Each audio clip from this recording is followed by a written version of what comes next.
Nang gabing iyon, tumunog ang cellphone ko. Sophie, ano ba itong nangyayari?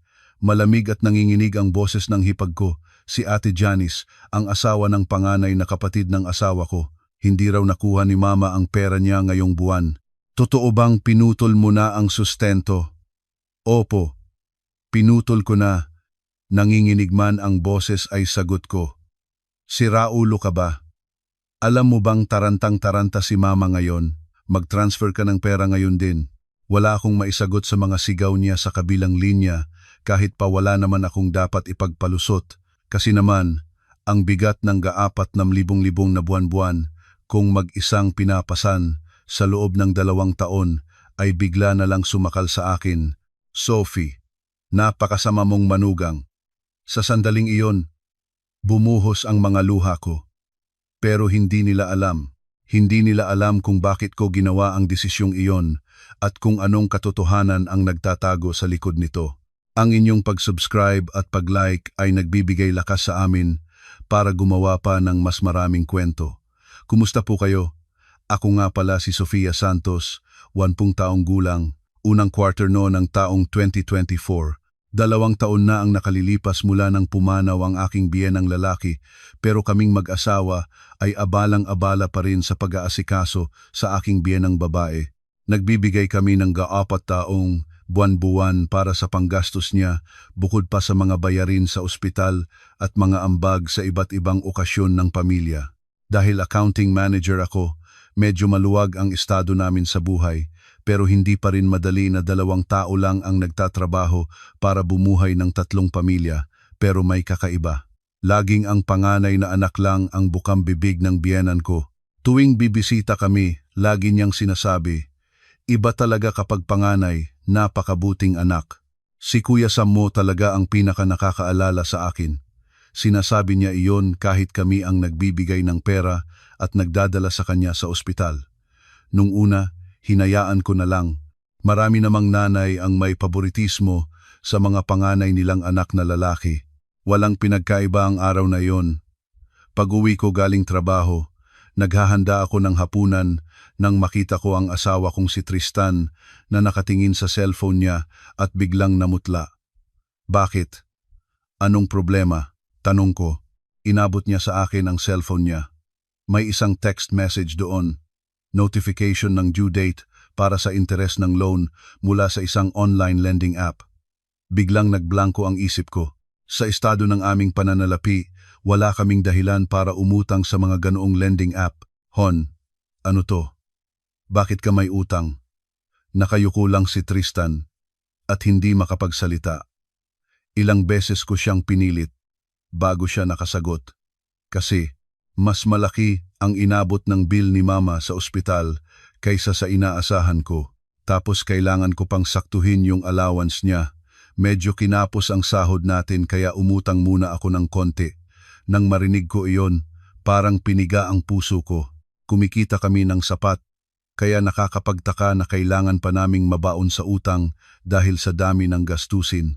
Mahigpit kong inililista ang lahat ng gastos namin sa isang tracker, kaya hindi ko maintindihan kung saan napupunta ang pera. Magkano ba ang inabot sa ospital? Regular check-up lang naman yun. Diba, sakop, yun ang PhilHealth at HMO? Siguro, marami lang pinagawang tests. Sorry Sophie, pabalik-balik na paghingi ng tawad ni Tristan, pero may mali talaga. Wala namang malalang sakit ang biyenan ko at imposibleng gumastos ng malaki para lang sa isang regular check-up. Nang gabing iyon, pumunta kami sa bahay ng biyenan ko para bumisita. Pagbukas ko ng pinto, narinig ko ang tawanan sa sala. Nandoon din pala ang bayaw ko at ang asawa niya. Pagpasok namin, ngiting-ngiti ang biyenan ko na nagsalita, "Aba, nandito na ang Sam ko." Iba talaga ang panganay. May bitbit na mamahaling paper bag si Kuya Sam at mukhang tuwang-tuwa sa sarili. Paulit-ulit namang nagpasalamat ang biyenan ko nang tanggapin niya ito. "Mama, sabi nila, maganda raw ito sa katawan, kaya binili ko para sa inyo. Medyo mahal, pero kalusugan nyo ang mahalaga." "Salamat, Sam. Ang swerte ko at nagkaroon ako ng anak na katulad mo." Sa sandaling iyon, tinignan ng biyenan ko si Tristan at malamig na nagsalita. Tristan, tularan mo nga ang kuya mo. Tingnan mo kung gaano siya kabuting anak. Noon ko naisip na may mali talaga. Buwan-buwan kaming nagbibigay ng 40,000. Tapos kapag nagdala lang ng isang regalo ang bayaw ko paminsan-minsan, para bang siya pa ang mas dakila. Ang mas nakakapagtaka ay ang hipag kong si Ate Janice. Iba ang tingin niya sa akin ngayon, malamig at parang nagkukuwenta. Biglang nagsalita si Kuya Sam kay Tristan. Tristan, napapansin ko medyo sakitin si Mama ngayon. Lumalaki na ang gastos sa ospital. Kuya, alam mo naman na kami ang sumasagot, di ba? Sagot ni Tristan. Ganun ba? Pero mukhang kulang pa rin yata. Sabi kasi ni Mama. Nang marinig ko, yon, nanlamig ang batok ko. Kulang? Nagbibigay kami ng giyam pati 40,000 buwan-buwan tapos sasabihin nilang kulang pa yon? Pag uwi namin, seryoso kong kinausap si Tristan. Inilabas ko ang aming budget tracker at ipinakita ang listahan ng mga ginastos namin sa loob ng 2 taon. Han, ang perang binigay natin kay Mama ay umabot na ng 1,100,000. Kung isasama pati ospital at mga regalo tuwing may okasyon, aabot yan ng 1,100,000. Tapos sasabihin niyang kulang? Ang laki ng perang yan. Sobra-sobra pa. Para sa isang taong namumuhay mag-isa. Puro palusot ang sinasabi ni Tristan, pero sigurado na ako, may butas kung saan tumutulo ang pera namin. At natatakot ako na baka mas malaki ang butas na ito kaysa sa inaakala ko. Hindi ako makatulog ng gabing iyon. Pabalik-balik sa isip ko ang mga numero. Ang perang ibinibigay namin, ang mga bayarin daw sa ospital, at ang biglaang paglitaw ng utang sa lending app, may mga piraso ng puzzle na hindi nagtutugma. Kinabukasan, pagkaalis ni Tristan papuntang trabaho, binuksan ko ulit ang budget tracker namin. Isa-isa kong tiningnan ang mga gastos sa nakalipas na 2 taon. Allowance na ay nalaba.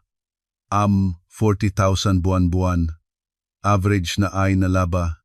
2,000 point para sa ospital. Kung isasama ang mga perang binibigay tuwing Pasko at Kaarawan, halos 80,000 ang lumalabas na ginagastos namin buwan-buwan. Ganito kalaki ang nilalabas namin, tapos kulang pa rin kaya umabot sa utang? Bulong ko habang pumipindot sa calculator at biglang kinilabutan ako. Naisip ko, paano kung hindi lang naman sa biyenan ko napupunta ang perang binibigay namin? Naalala ko ang sinabi ni Tristan, kailangan ko pang saktuhin yung allowance ni Mama. Kakaiba ang salitang saktuhin o itugma, parang may fix na halaga siyang pinupunan. Biglang tumunog ang cellphone ko, tumatawag ang biyenan ko. Sophie, pumunta ka rito mamayang gabi. May pag-uusapan tayo, mas malamig ang boses niya kaysa sa karaniwan. Kutob ko, may hindi magandang mangyayari. Pagpunta ko sa bahay ng biyenan ko ng gabing iyon, mabigat ang tensyon. Nandoon din ang bayaw at hipag ko, at lahat sila ay masama ang tingin sa akin para bang isa akong kriminal. Pinaupo ako ng biyenan ko sa sofa sa sala at dumiretso agad sa punto. Sophie, ang bilis mo na raw magkuwenta ngayon?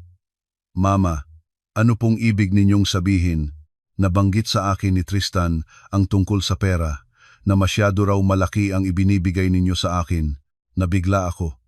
Hindi ako makapaniwalang sasabihin iyon ni Tristan sa biyenan ko. Ang sabi ko lang naman sa kanya ay kailangan naming suriin ang mga resibo, hindi para bawasan ang ibinibigay namin. Mama, hindi po sa ganoon. Kasi po iniisip din namin ang kalagayan ng pananalapi namin. Anong kalagayan? Alam ko namang pareho kayong malaki ang kinikita. Sumabat naman si Ate Janice. Tama si Mama. Akala mo ba hindi namin alam kung magkano ang sahod mo, Sophie? Nanlamig ang buong katawan ko.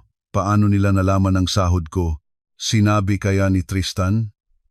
Ate, paano mo nalaman ang sahod ko? Sinabi sa amin ni Tristan. Malaki raw ang sahod mo at may malalaking bonus pa. Sa sandaling iyon, nakaramdam ako ng matinding pagtataksil. Ibinunyag pala ni Tristan ang personal na impormasyon ko sa pamilya niya.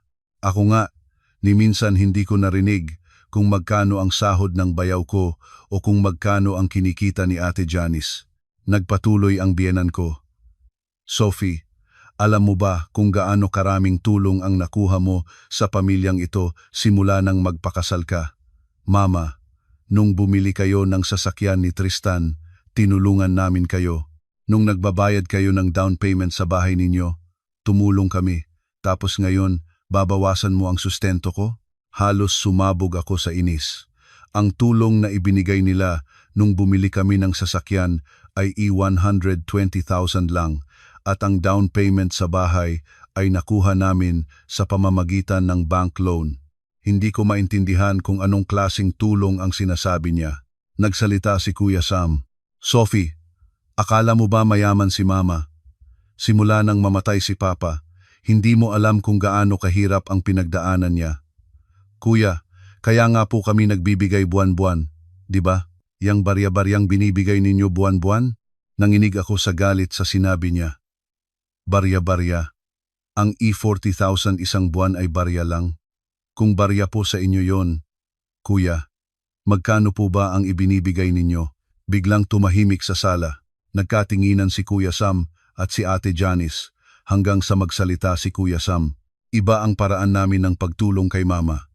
Ibang paraan po, sinasamahan namin siya sa ospital at inaasikaso namin ang iba niyang kailangan. Hindi ako makapaniwala. Kami rin naman ang nagdadala sa kanya sa ospital. Mas madalas pa nga kami. Kung ganoon po, magkano po ang ibinibigay ninyo bilang cash? Sophie, biglang sumigaw ang biyenan ko. Wala kang karapatang makialam sa kung paano hinahandle ang pera sa pamilyang ito. Wala kang pakialam diyan. Sa sandaling iyon, na-realize ko, may itinatago silang malaking lihim. Kung nagbibigay din si Kuya Sam ng katumbas ng ibinibigay namin, wala naman siyang dahilan para itago yon. Pag-uwi sa bahay, kinompronta ko si Tristan.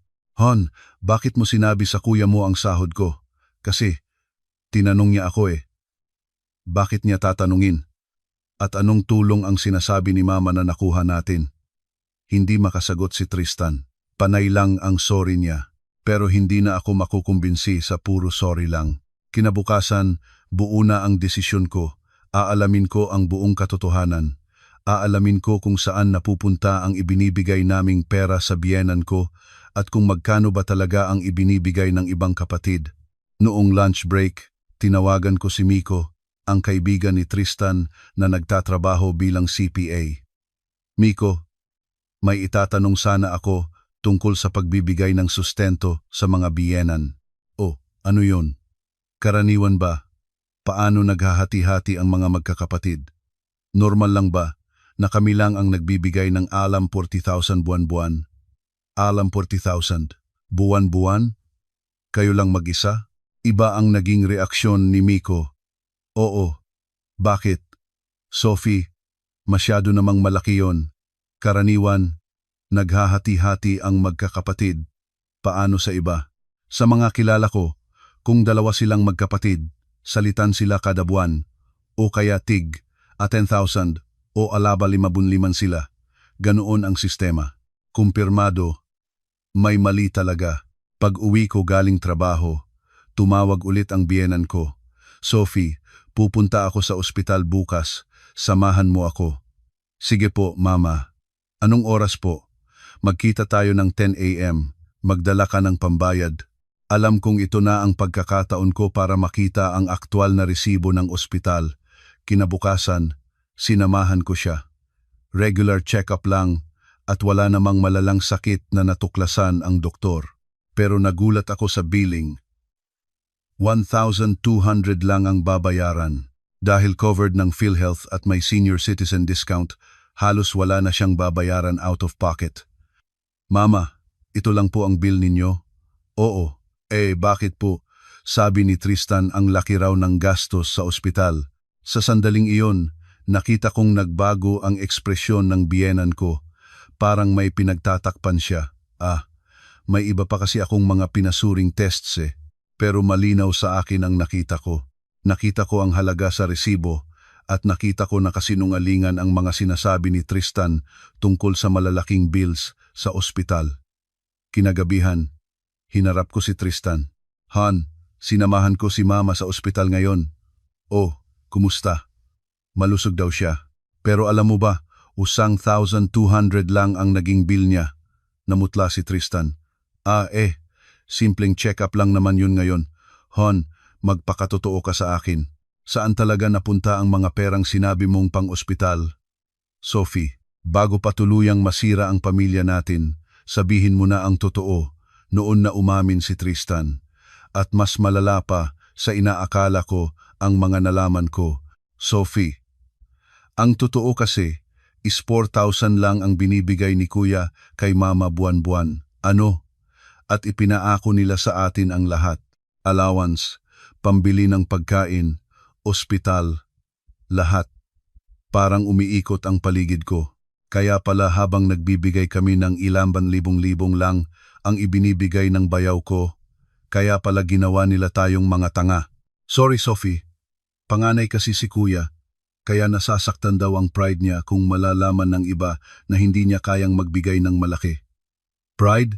Anong pakialam ko sa pride niya habang nababaon tayo sa utang? Umiiyak si Tristan at puro sorry lang ang sinasabi. Pero sa halip na maawa, mas nangingibabaw ang galit ko kung bakit hindi niya agad sinabi sa akin. Alam ba ito ni Mama? Tingin ko hindi niya alam. Hindi niya alam? Siya ang tumatanggap ng pera. Paanong hindi niya malalaman? Nag-aalangan si Tristan bago nagbitiw ng mas nakakagulat na pahayag. Ang totoo niyan, si Ate Janice ang naghahawak ng pera ni Mama. Ano? Nasa kanya ang ATM ni Mama at siya rin ang nag-aabot ng allowance. Nagtugma na ang lahat ng piraso ng puzzle. Si Ate Janice pala ang nagkokontrol ng pera ng biyenan ko. Ibig sabihin, ang lahat ng perang binibigay namin ay dumadaan din sa kanya. Paanong nakakasiguro tayo na nakakarating kay Mama ng buo ang pera natin? Imposible naman yatang gawin ni Ate yon. Hon, tignan mo ang sitwasyon natin. Hindi mo ba naiisip na may mali talaga? Hindi ako nakatulog ng gabing iyon. Tuloy-tuloy ang pagtakbo ng mga numero sa isip ko. Halos 2.2 million ang naibigay namin sa loob ng 2 taon at nagdududa ako kung nagamit ba talaga yon para sa biyenan ko. Kinabukasan, nag-search ako sa internet noong lunch break. Sustento sa magulang, pagkahati-hati ng gastusin ng magkakapatid. Nalaman ko ang totoo. Karaniwang pinaghahati-hatian ng pantay ang sustento o base sa kakayahan ng magkakapatid. Bihira ang kaso na iisang pamilya lang ang pumapasa ng lahat. Kinagabihan, sinabi ko kay Tristan, Hon, bukas pupunta tayo kay Mama para linawin ang lahat kay Ate Janice. Sophie, pwede bang palampasin na lang natin to? Hindi pwede. Nasira na ang finances natin. Umutang ka pa sa Ola, malala na to. Ayaw sana ni Tristan, pero hindi ko na kayang magtimpi. Kinabukasan ng gabi, pumunta kami sa bahay ni Mama. Sakto, nandoon din sila Kuya Sam at Ate Janice. Nilakasan ko ang loob ko at nagsalita. Mama, sana po simula ngayon, pantay-pantay na po ang hatian namin ng mga kapatid ni Tristan sa allowance ninyo. Ano? Masyado po kasing mabigat kung kami lang ang sasagot. Mas maganda po kung makikihati rin si Kuya Sam. Parang naging yelo ang buong sala. Tumayo si Kuya Sam na galit na galit. Sophie, anong pinagsasasabi mo? Kuya, gusto ko lang po ng pantay na hatian. Wala naman po kasing dahilan para kami lang mag-isa ang magbigay ng 40,000 buwan-buwan. 40,000? Nagbibigay kayo ng gi-4 na lang bin buwan-buwan? Gulat na gulat si Kuya Sam, parang ngayon niya lang narinig yun. Hindi niyo po alam Kuya, 2 taon na po kaming nagbibigay ng ga-4,000 buwan-buwan para sa panggastos ni Mama. Taranta namang sumabat si Ate Janice. Ang totoo, ganun ba kalaki ang binibigay ninyo? Ate, hindi mo alam? Ikaw ang humahawak ng ATM at pera ni Mama, di ba? Biglang sumigaw ang biyenan ko. Tama na! Itigil nyo na yan. Mama, bakit po? Sophie, gusto mo bang guluhin ang pamilyang ito? Mama, gusto ko lang po ng pantay na pantay. Obligasyon ng bunso na alagaan ang nanay niya, hindi ako makapaniwala. Obligasyon ng bunso? Paano naman ang panganay? Mama, Bakit po bunso lang ang kailangang sumagot? Pare-pareho lang po tayong anak. Sophie, dinuro ako ni Kuya Sam. Sumasagot ka na ngayon kay Mama? Manugang ka ba talaga ng bahay na ito? Kuya, hindi po ako sumasagot. Sinasabi ko lang ang tama at lohikal na sitwasyon. Sumingit si Ate Janice. Sophie, may mali sa'yo ngayon. Dati hindi ka naman ganyan. Ate, kasi dati hindi ko alam. Hindi ko alam na ganito pala ka-unfair. Unfair? Hindi mo alam kung gaano namin inaalagaan si Mama. Pag-aalaga, ay 4,000 lang naman po ang ibinibigay ninyo buwan-buwan. Pagkasabi ko niyan, muling tumahimik ang buong sala. Namutla si Ate Janice. Paano mo nalaman yan? Sinabi sa akin ni Tristan na 4,000 lang ang ibinibigay ninyo. Binalingan ng biyenan ko si Tristan at sinigawan. Tristan, bakit mo sinabi yon? Pawis na pawis si Tristan at hindi makasagot. Nang makita ko yon, sigurado na ako. May malaking lihim silang tinatago at ginagawa nila ang lahat para maprotektahan ito. Mama, ilabas niyo na po kung sino talaga ang nagbibigay at magkano ang ibinibigay. Sophie, wala kang pakialam doon. Meron po. Gusto ko pong malaman kung ginagawa lang kaming tanga habang naghuhulog ng pera buwan-buwan. Lalong nagalit si Kuya Sam. Tanga? Tingin mo ba? Sinusuhulan mo lang ang nanay natin? Ano po tawag niyo doon, Kuya? Normal po ba na kami lang ang bumabalikat ng lahat? Iba nga kasi ang paraan ng pagtulong namin. Anong ibang paraan? Ang magbigay ng gay 4,000. Yun ba ang ibang paraan? Biglang tumayo si Ate Janice at kinuha ang bag niya. Han, umalis na tayo. Ayoko nang makinig sa mga walang kwentang salitang ito. Janice, Mama, pasensya na po kayo. Nasira ang gabi ninyo dahil kay Sophie. Hindi ako makapaniwala. Sila na nga ang may kasalanan, pero ako pa ang pinapalabas nilang masama. Ate, wala akong ginagawang masama. Gusto ko lang ng patas na sistema. Patas? Ano bang tingin mo sa patas? Yung pantay-pantay ang hatian base sa kakayahan ng bawat isa. Ngumisi si Kuya Sam. Kakayahan? Tingin mo ba mas malaki ang kinikita namin kaysa sa inyo? Di kung mas malaki ang kita nyo, dapat mas malaki rin ang bigay nyo, Sophie. Sumigaw ulit ang biyenan ko. Napakasama mong babae. Simula nang mag-asawa ka, sinisira mo na ang pamilyang ito. Sa sandaling iyon, na-realize ko, kahit gaano pa kalohikal o kaayos ang paliwanag ko, habang buhay na akong magiging masamang manugang na sumisira sa pamilya. Nang makaalis ang mag-asawa, hindi ko makakalimutan ang huling sinabi ng biyenan ko bago ako paalisin. Sophie, kapag nagsalita ka pa ng ganyan ulit, huwag ka nang babalik sa pamamahay ko. Naiintindihan mo? Habang pauwi ako, buo na ang desisyon ko. Kailangan ko nang gumamit ng ibang paraan. Siguradong may itinatagong malaking lihim dito at kailangan ko itong malaman para mailigtas ang pamilya ko. Nang makauwi na ako mula sa pagpapalayas ng biyenan ko, sobrang bigat ng pakiramdam ko. Puro sorry pa rin si Tristan at hindi ko alam kung paano na kami aahon, pero may mas malaking problema pa palang naghihintay. Kinabukasan ng umaga habang nag-aayos si Tristan papuntang trabaho, may text ulit na dumating sa phone niya. Mula sa isang bangko notice ng loan renewal. Han, ano to? May isa pa tayong utang? Nakita kong namutla si Tristan. Sorry. Puro ka sorry. Magkano ba talaga ang utang natin? Saka pa lang talaga siya umamin. Bukod sa mga online lending app, may utang pa pala kami sa bangko at patong-patong na credit card debt. Lahat-lahat, aabot ng 10,000. Ano, napaupo ako sa gulat. Milyon? Nap, mas malaking pa sa utang natin sa bahay yon. Bakit? Bakit hindi mo agad sinabi? Natatakot kasi ako na mag-alala ka. Mag-alala, bankrupt na tayo ngayon. Umiiyak si Tristan habang humihingi ng tawad. Pero manhid na ako sa mga salita niya. Hindi ko lubos maisip na sa pagkakataong hindi ko namamalayan, wasak na pala ang pananalapi ng pamilya namin. Magkano ang interes natin buwan-buwan?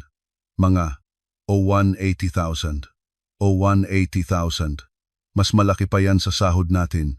Ngayon ko lang naintindihan kung bakit ganoon na lang katakot si Tristan sa mama niya at kung bakit ayaw niyang pag-usapan ang pera. Hindi na namin kayang kontrolin ang sitwasyon. Hindi ako makapag-focus sa trabaho ng araw na yon. Puro numero ang nasa isip ko. Apino milyon na ibinigay namin sa biyenan ko. Apinong 3 milyon na utang ni Tristan. Sa ganitong sitwasyon, imposibleng makapagbigay pa kami ng 40,000 buwan-buwan. Noong lunch break, tinawagan ko ulit si Miko. Miko, may malaking problema ako. Bakit? Anong nangyari? Yung utang namin, umabot na ng 3 milyon. Dahil sa pagsusuporta kay mama. Ano? Paano mangyayari yon? Susuportahan mo lang ang magulang pero aabot sa ganyan ang utang? Kaya nga, sobrang gulo na.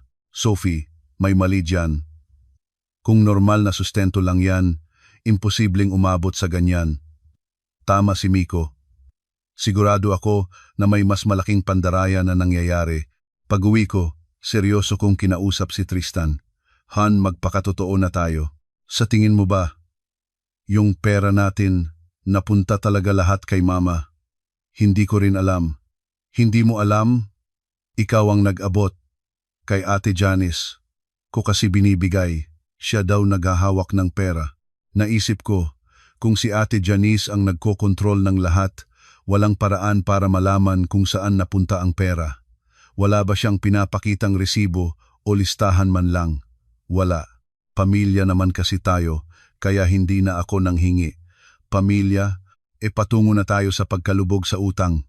Nang gabing iyon, sumumpa ako. Hindi ako papayag na maging biktima na lang, palalabasin ko ang katotohanan. Kinabukasan, nagsimula na ang investigasyon ko. May kaibigan si Tristan na real estate broker na nagtatrabaho malapit sa bahay ni mama, kaya tinawagan ko siya. Migs, may pabor sana ako. Ano yon? Pwede mo bang i-check ang status ng bahay ng biyenan ko?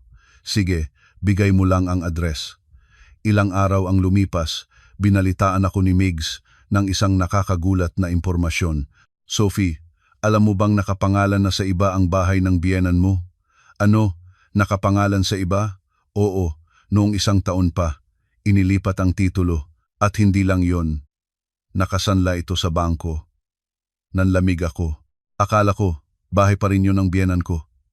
Kanino daw nakapangalan? Nakapangalan kay Kuya Sam ninyo. Nakapangalan sa bayaw ko ang bahay ng biyenan ko. Kinagabihan, tinanong ko si Tristan. Hon, alam mo bang nakapangalan kay Kuya ang bahay ni Mama? Oo, nilipat na sa kanya. Nilipat? Pero bakit nakasanla? Nataranta si Tristan at nakutuban ko na may mas malaking sekreto pa siyang tinatago. Hon, please, sabihin mo sa akin ang totoo. Nakakuha ba ng pera si Mama sa pagkakasangla ng bahay? Hindi. Si Kuya ang kumuha. Naging malinaw na ang lahat. Palihim na ipinalipat ni Kuya Sam ang titulo ng bahay sa pangalan niya at isinanla ito para makakuha ng malaking halaga. Ibig sabihin, hindi napunta kay Mama ang pera mula sa sanla? Oh, ginamit daw ni Kuya sa negosyo niya. Negosyo? Alam ba to ni Mama? Pumayag ba siya? Hindi nakasagot si Tristan. Sa reaksyon pa lang niya, alam ko na ang sagot. Nakita ko na ang buong larawan. Kinuha ni Kuya Sam ang halaga ng bahay ng mama niya habang kami naman ni Tristan ang pinilit nilang bumuhay sa kanyang nanay at mas malaki ang posibilidad na binubulsa rin ni Ate Janice ang perang ibinibigay namin dahil siya ang may hawak ng ATM. Hon, nagamit tayo. Niloko tayo ni Kuya Sam. Kinuha niya ang ari-arian ni Mama at tayo ang pinagbayad ng pang-araw-araw na gastos niya. Kung hindi ito panloloko, ano to? Mukhang natauhan na rin si Tristan. Pero bakas pa rin sa mukha niya ang takot kung paano reresolbahin ang problema. Anong gagawin natin? Siyempre, kukumprontahin natin. Kailangan malaman ni Mama ang totoo. Pero alam kong hindi ito magiging madali. Nakatatak na sa isip ng biyenan ko na ako ang masamang manugang na naninira ng pamilya. Hindi ulit ako nakatulog ng gabing yon, ang daming tumatakbo sa isip ko. Kinabukasan, may mas malala pang nangyari. Tumawag ang biyenan ko. Sophie, ano ba? Yang ginawa mo kahapon malapit sa bahay ko. Po, anong ibig ninyong sabihin? May nakakita sa'yo. Pumasok ka raw sa opisina ng real estate broker. Nanlamig ang batok ko. May nagmamanman pala sa akin. Mama, ang totoo po. Sophie, napakasama mo. Iniimbestigahan mo ba ang ari-arian ng pamilyang ito? Mama, hindi po sa ganoon. Pumunta ka rito ngayon din. Mag-uusap tayo. Namatay ang linya at nanginginig ako sa kaba. Pero nasimulan ko na ito. Wala na akong atrasan. Nga manonood, ano po ang masasabi ninyo sa kwento ni Sophie? Nakakadurog ng puso, di ba? Isang manugang na tapat na nagsisilbi pero niloloko lang pala. Ngayon ay natuklasan na ni Sophie ang lahat at sa susunod na kabanata magaganap ang malaking pagganti. Sana po, panoorin ninyo ang susunod na bahagi. Habang papunta ako sa bahay ng biyenan ko, pinatibay ko ang loob ko. Hindi na ako papayag na tapakan lang nila. Pagbukas ko ng pinto, nakaramdam ako ng kakaibang bigat sa hangin. Nandoon ang biyenan ko, kasama sina Kuya Sam at Ate Janice. Ang lamig ng tingin nila sa akin, parang isang kriminal na nahuli sa akto. Umupo ka, matigas na utos ng biyenan ko. Umupo ako sa sofa at humanda sa mangyayari. Sophie, inimbestigahan mo ba ang yaman ng pamilya namin? Mama, sagutin mo, anong ginagawa mo sa broker? Hindi ako pwedeng magsinungaling. Dahil booking na rin naman, mas mabuting harapin ko na sila. Opo, nag-imbestiga ako. Napakasama mong babae, sigaw ng biyenan ko. Pagkatapos mong mag-asawa, pinakialaman mo ang yaman namin. Anong akala mo sa sarili mo? Mama, gusto ko lang malaman kung saan napupunta ang perang ibinibigay namin. Sumingit si Kuya Sam. Sophie, anong pinagsasasabi mo? Tingin mo ba ninanakaw namin ang pera ni Mama? Wala akong sinabing ganyan, Kuya.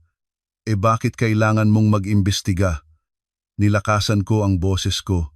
Kuya, alam ko na ang nakapangalan na po sa inyo ang bahay na ito at isinanla nyo ito sa bangko. Biglang tumahimik sa sala. Nagkatinginan sila Kuya Sam at Ate Janice. Ano naman ngayon kung inilipat sa akin? Saan napunta ang Alan 12 million na nakuha nyo sa pagkakasangla nito? Sumigaw ulit ang biyenan ko. Sophie, bakit mo kailangang malaman yun? Wala kang pakialam. May pakialam po ako, Mama. Kasi kami ang nagpapakain at nag-aalaga sa inyo dahil inubos nila ang pera nyo. Nagsalita si Ate Janice.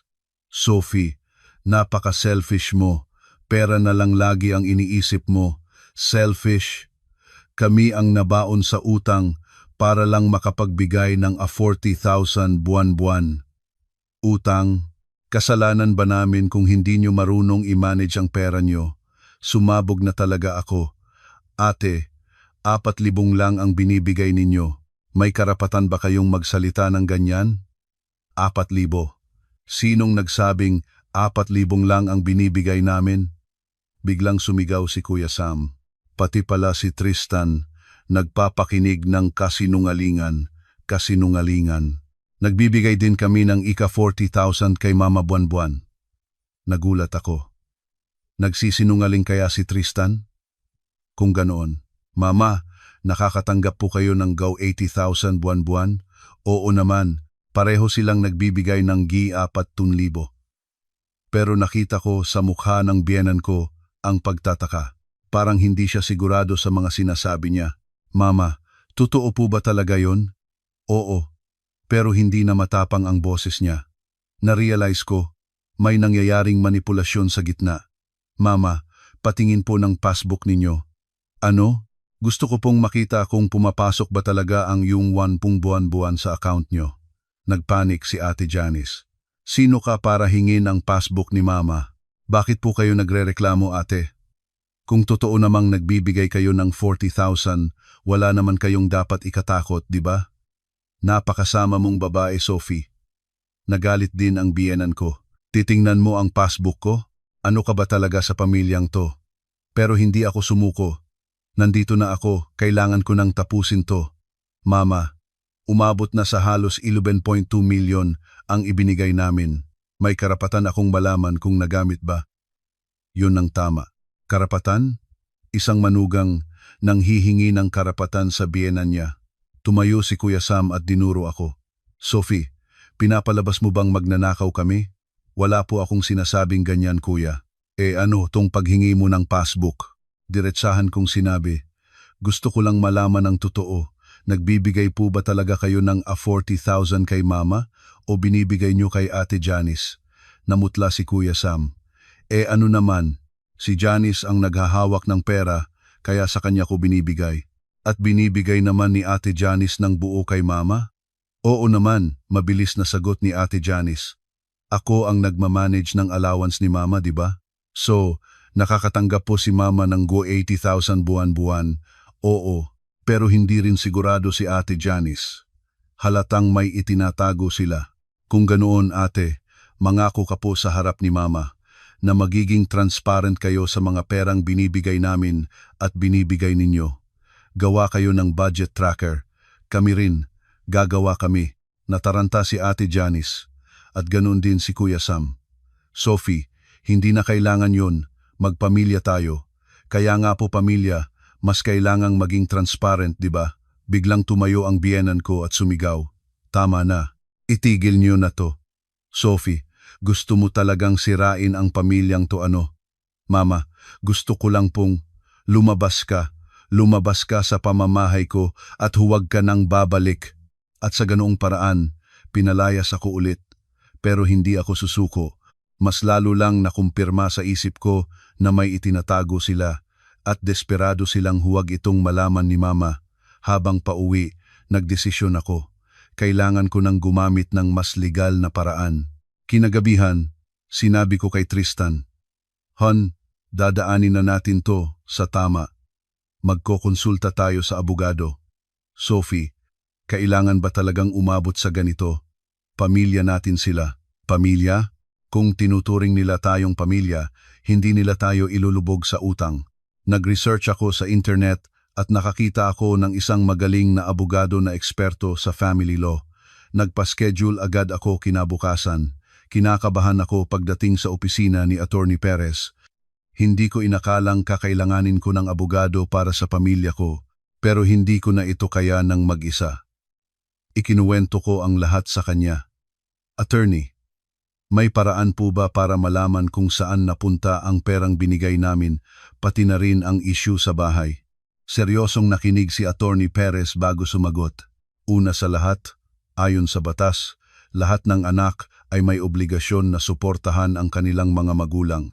Hindi pwedeng isa lang ang pumasan nito. Ibig sabihin, mali na kayo lang ang nagbibigay ng lahat. Pangalawa, yung issue sa bahay, malaking problema yan. Nilipat ng isang anak ang ari-arian sa kanya, tapos ipinaako ang responsibilidad sa inyo. Nakumpirma ko na. Ako talaga ang tama. Ano pong dapat naming gawin, attorney? Kailangan nyo ng ebidensya. Mga bank transfer receipts nyo. At ebidensya kung magkano ba talaga ang ibinibigay ng kabilang partido. Kailangan din nating kumuha ng certified true copy ng titulo ng bahay mula sa Registry of Deeds. Ipinaliwanag sa akin ni Attorney Perez ang proseso. Mrs. Santos, sa mga ganitong sitwasyon, hindi dapat magpadala sa emosyon. Kailangan nating kumilos ng formal at naaayon sa batas. Paglabas ko ng opisina, gumaan ang pakiramdam ko. Hindi ako baliw para paghinalaan sila. Tama ang mga naging hinuha ko.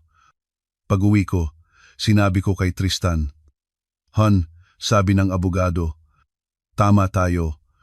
Wala tayong obligasyon na saluhin ang lahat ng sustento at mali rin na kinuha ni Kuya ang bahay ni Mama. Halo-halo ang emosyon sa mukha ni Tristan. Tapos, anong gagawin natin? Kukuha tayo ng ebidensya. Kukunin ko ang bank statements natin at hahanapin ko kung magkano ba talaga ang nilalabas nila. Kinabukasan, nagsimula na akong kumilos. Kinuha ko ang statement ng bank account namin. Lumabas doon ang A1.12 million na naipadala namin sa loob ng 2 taon. Kumuha rin ako ng TCT ng bahay ni Mama mula sa Registry of Deeds. Nakita ko ang detalye, totoong nakapangalan kay Kuya Sam ang bahay at may nakasulat na encumbrance o sangla mula 2023. Teka, bakit nakasanla ang bahay? Bumalik ako sa opisina ng kaibigan kong broker at ipinakita ang kopya. Migs, ibig sabihin ba nitong encumbrance, umutang sila sa bangko gamit ang bahay? Oo, Sophie. At tignan mo ang halaga. Malaking pera ang inutang. Magkano? 10 million sa bangko at may isa pang private mortgage na awan 12 million. Gulat na gulat ako. Ginamit ni Kuya Sam ang bahay ng mama niya para makakuha ng kabuuang 22 milyon. Ibig sabihin, halos isinagad na niya ang value ng bahay. Oo, mga E25 million ang halaga ng bahay na yan ngayon. Halos inubos na niya ang equity. Nakita ko na ang buong larawan.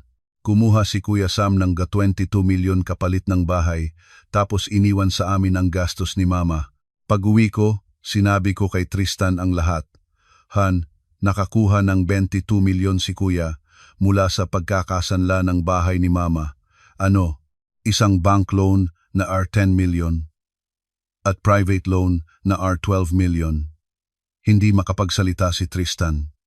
Salita, nanggasaga, hindi makapagsalita si Tristan. Hindi niya inakalang ganoon kalaki ang kinuha ng kapatid niya. Pero sigurado akong hindi alam ni Mama. Sanla ito. Kapag hindi nabayaran ni Kuya, pwedeng litisin ng bangko ang bahay at mawawalan ng tirahan si Mama. Kinagabihan, gumawa ako ng plano. Kailangan malaman ito ni Mama. Kahit kamuhian niya ako, may karapatan siyang malaman ang totoo. Kinabukasan ng hapon, tinawagan ko siya. Mama, pwede po ba tayong magkita? May mahalaga lang po akong sasabihin. Sophie, anong sasabihin mo na naman? Tungkol po ito sa inyo, Mama. Sa wakas, pumayag siyang magkita kami, pero hindi niya pinasama ang bayaw at hipag ko. Pagdating ko sa bahay, maingat akong nagsalita. Mama, alam niyo po bang nakasanla ang bahay na ito sa halagang 22 milyon na mutla ang biyenan ko? Ano? Imposible yon. Ipinakita ko ang certified true copy ng titulo. Nang makita niya ito, nanginig ang mga kamay niya. Ano? Anong ibig sabihin nito? Mama, isinanla ni Kuya Sam ang bahay ninyo. Kumuha siya ng loan na aabot ng 22 milyon nang walang paalam sa inyo. Wala siyang alam. Kinuha ni Kuya Sam ang pera ng palihim. Kailangan ninyong tanungin si Kuya kung saan niya dinala ang ganoong kalaking pera. Biglang bumukas ang pinto. Dumating si Kuya Sam. Mama, anong nangyayari dito? Nang makita niya ako, tumigas ang mukha niya. Bakit nandito ang babaeng yan? Nanginginig na nagsalita ang biyenan ko. Sam, ano to? Bakit nakasanla ang bahay ko? Namutla si Kuya Sam. Mama, yon ay, ano to? Nasaan ang 22 milyon? Ginawa ko para sa negosyo, Mama. Para sa negosyo? Nang wala man lang paalam sa akin, biglang humarap sa akin si Kuya Sam at sumigaw. Sophie, anong sinabi mo kay Mama? Sinasabi ko lang ang totoo, Kuya. May karapatan si Mama na malaman. Karapatan? Sino ka para makialam sa pamilyang to? Kami ang nagpapakain kay Mama buwan-buwan habang ninanakaw mo ang ari-arian niya, kaya may pakialam ako. Sumigaw muli ang biyenan ko. Sam, totoo ba to? Kinuha mo ang pera sa bahay ko para sa negosyo mo? Mama, kinailangan ko lang po. Kinailangan, tapos itinago mo sa akin? Sa sandaling iyon nakita ko na biktima rin pala ang biyenan ko, na nakawan siya ng sarili niyang anak. Mama, hindi lang po yan, dagdag ko. Nanginig sa galit si Mama nang tignan niya ang panganay na anak. Sam, totoo ba ang lahat ng to?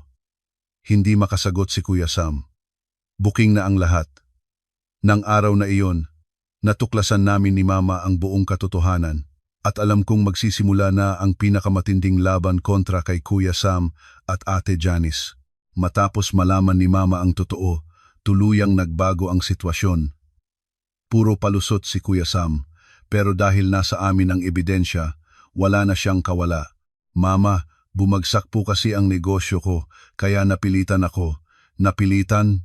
Kaya pala isinanla mo ng palihim ang bahay ko para makakuha ng 22 milyon. Nanginginig ang boses ng biyenan ko, halong galit at pakiramdam ng pagtataksil. At dahil diyan, si Tristan at Sophie ang sumagot sa lahat ng gastusin ko. Mama, nagbibigay din naman kami. Nagbibigay? Yung sinabi mong I ache 40,000 na puro kasinungalingan? Tamang-tama, pumasok si Ate Janice. Nang makita ang tensyon, nataranta siya. Mama, anong nangyayari? Janice, alam mo rin to, di ba? Alam mong isinanla ni Sam ang bahay ko? Hindi nakasagot si Ate Janice. Sa reaksyon pa lang niya, alam na naming magkasabwat sila. Kumuha ulit ako ng isa pang ebidensya mula sa bag ko. Isang kontrata ng pagbili ng kondominium sa BGC na nakapangalan kay Ate Janice. Nakuha ko to sa tulong din ng kaibigan kong broker. Mama, noong isang taon, bumili si Ate Janice ng luxury condo sa BGC. Ano? Cash po niya binayaran. Ang halaga, 5 milyon. Lalo pang lumamig ang tingin ng biyenan ko kay Ate Janice. Janice, totoo ba yan? Mama, yung perang yon, saan mo kinuha yon? Hindi siya nakasagot.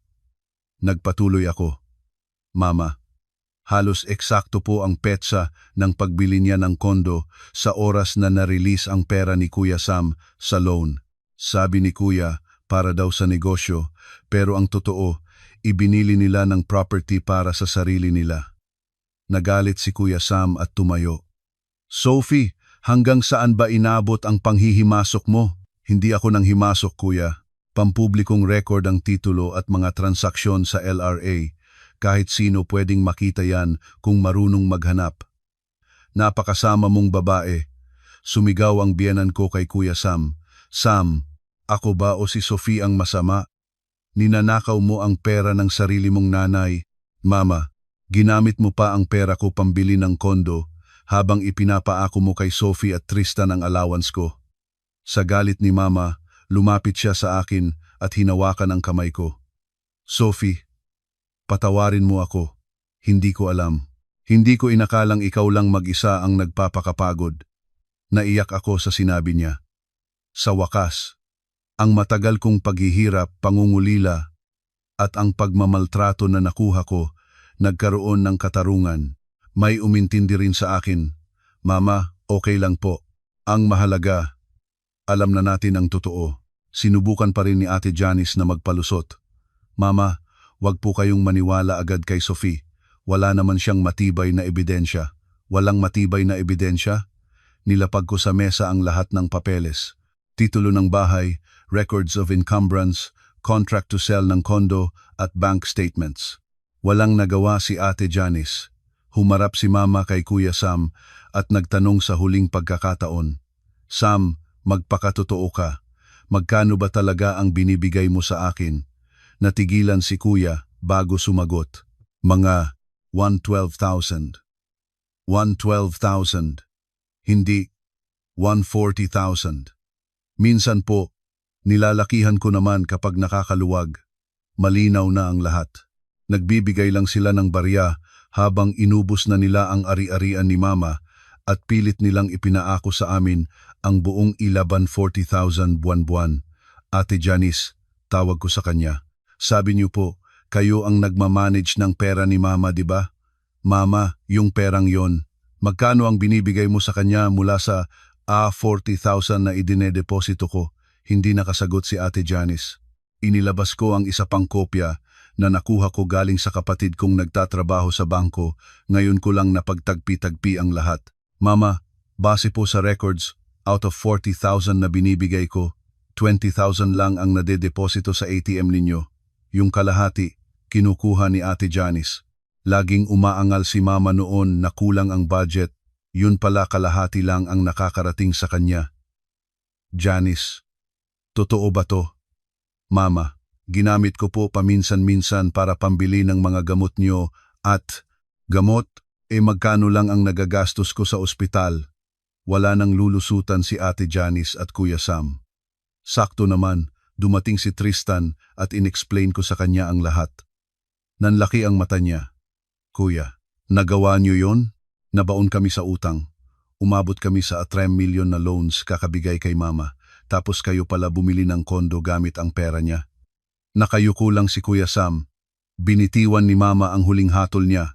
Sam, Yanitse, hanggang bukas, ibalik ninyo sa akin ang kalkulasyon ng lahat ng kinuha ninyo. Mama, anong ibig ninyong sabihin?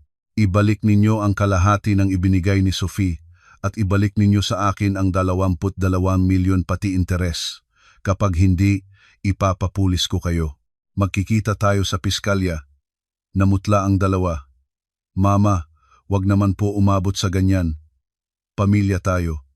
Pamilya? Hindi ginaganyan ng pamilya ang kanyang nanay. Wala nang nagawa ang dalawa at umuwi. Ang gaan ang pakiramdam ko. Sa wakas, ang biyenan ko na mismo ang naging kakampi ko. Pero alam ko na hindi magpapasindak ng ganoon kadali ang mag-asawa.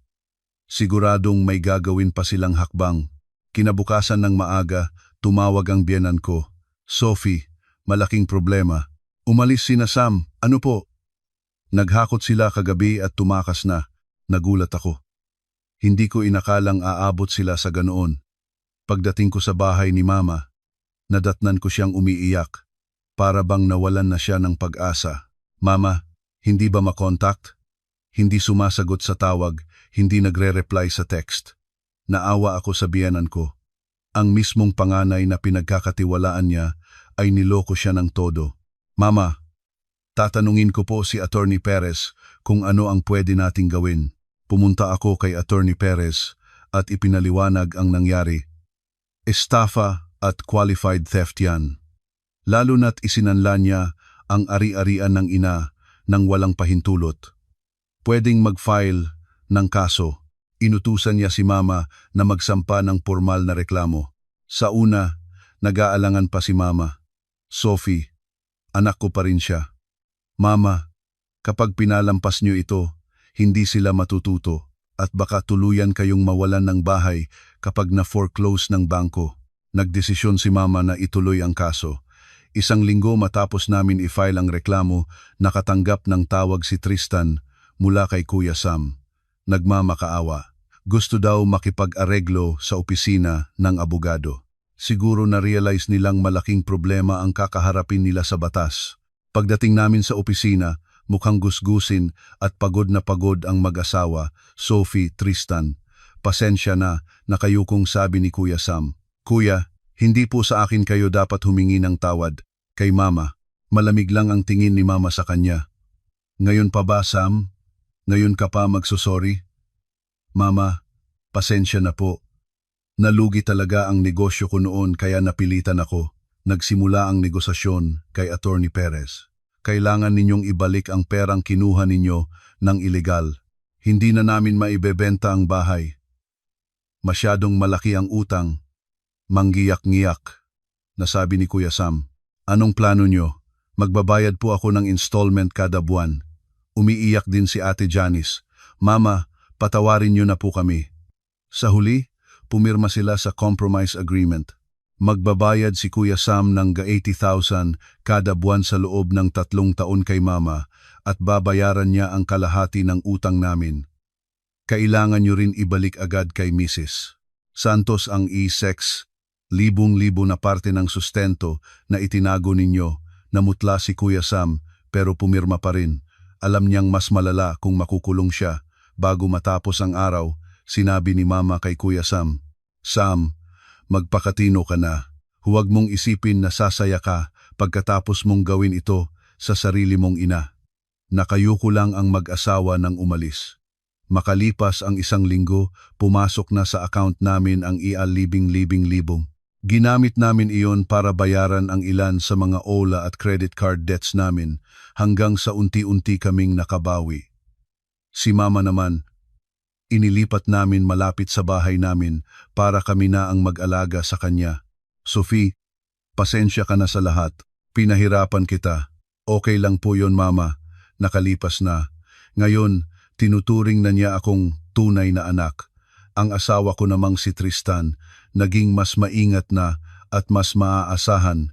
Minsan may mga buwang na de-delay magbayad si Kuya Sam. Pero tuwing binabantaan namin ng warrant of arrest, nagpapadala rin agad.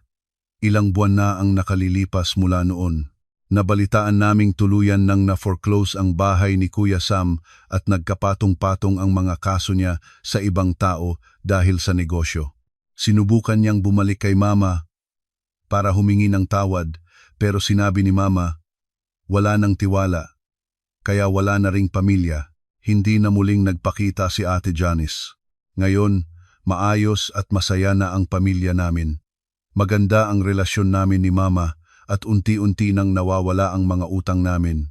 Masigit sa lahat, napatunayan kong hindi na ako magpapabuli kahit kanino. Kung iniisip ko, nakakatakot din. Paano kung sumuko ako at hinayaan na lang? E di sana nakalubog pa rin kami sa utang at habang buhay kaming nahihirapan. Kaya sa mga nakakaranas ng ganito, wag po kayong susuko. Walang lihim na hindi nabubunyag. Kumonsulta kayo sa mga profesional. Ang problema sa pera ay hindi nadadaan sa puro emosyon. Kailangan itong lutasin ng naaayon sa batas at lohika. At kung napapag-iwanan kayo o niloloko ng sarili ninyong pamilya, lakasan ninyo ang inyong loob. Magiging maayos din ang lahat. Mga manonood, anong masasabi ninyo sa kwento ko? Sana'y nag-enjoy kayo. Minsan talaga, ang mga tunay na kadugo pa ang nanloloko sa atin dahil sa emosyon natin sa kanila. Napakahalaga na maging malinaw, lalo na kapag pera at obligasyon na ang pinag-uusapan. Huwag tayong magbulag-bulagan at harapin natin ang katotohanan. Hanggang dito na lamang po ang aking kwento. Maraming salamat po at huwag kalimutang mag-subscribe at i-like ang video na ito.